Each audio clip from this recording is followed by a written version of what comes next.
মসজিদের দান বাক্স ভেঙে চুরি করা হয়েছে টাকা। ন্যাক্কারজনক এই ঘটনাটি ঘটেছে কিশোরগঞ্জ জেলার অষ্টগ্রাম উপজেলার সুলতানি আমলের ঐতিহাসিক কুতুবশাহী মসজিদে। 30 জুলাই গভীর রাতে কিশোরগঞ্জ জেলার অষ্টগ্রাম উপজেলার ঐতিহাসিক কুতুবশাহী মসজিদের মূল দান বাক্সটি ভেঙে সকল নগদ অর্থ নিয়ে যায় দুর্বৃত্তরা। ভোরে মুসল্লিরা নামাজ পড়তে এলে বিষয়টি জানতে পারেন।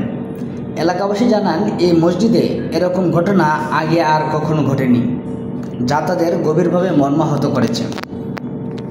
কালকে গভীর রাত্রে আমাদের শাহ কুতুব মসজিদের মেইন ফটকের সামনে যে দান বাক্সটি আছে, এলাকার কিছু দুষ্কৃতিকারী দ্বারা এটা ভাঙা হয়েছে এবং ভিতর থেকে অনেক মূল্যবান ধনরত্ন বা টাকা পয়সা চুরি করে নিয়ে গেছে।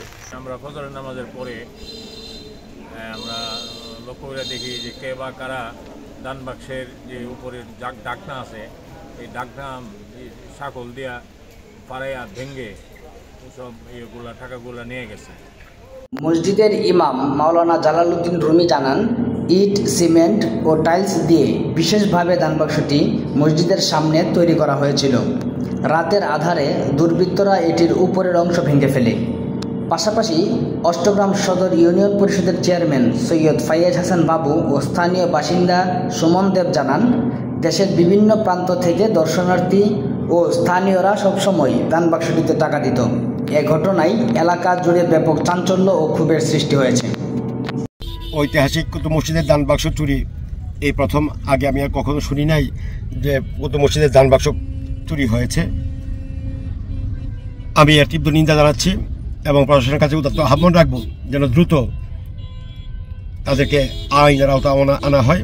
এবং আমি উপজেলা নির্বাহী কর্মকর্তার কাছে অনুরোধ রাখবো, যেহেতু সরকার কর্তৃক নিয়ন্ত্রিত আমাদের এই ঐতিহাসিক কুতুব মসজিদ, যেন সরকারিভাবে একজন পাহারাদার নিয়োগ দেওয়া হয়। পাহারাদার না থাকার কারণেই আজকে চোরেরা এই সুযোগ নিয়েছে এবং যথাসময়ে যে সময় বাক্স খোলার কথা, সঠিক সময় যেন বাক্সগুলো খোলা হয়, এই আহ্বান রাখবো। উপজেলা নির্বাহী কর্মকর্তা মোসাম্মদ দিলশাদ জাহান জানান, সাধারণত প্রতি 3 মাস পর পর দান বাক্সটি খোলা হয় এবং প্রতিবার গড়ে 50 থেকে 70 হাজার টাকা পাওয়া যায়। তিনি এই ঘটনার সাথে জড়িতদের দ্রুত সময়ের মধ্যে প্রয়োজনীয় আইনি পদক্ষেপ নেওয়ার আশ্বাস দিয়েছেন। এদিকে অষ্টগ্রাম থানার অফিসার ইনচার্জ মোহাম্মদ রুহুল আমিন জানান, লিখিত অভিযোগ পেলে আইনগত ব্যবস্থা গ্রহণ করা হবে।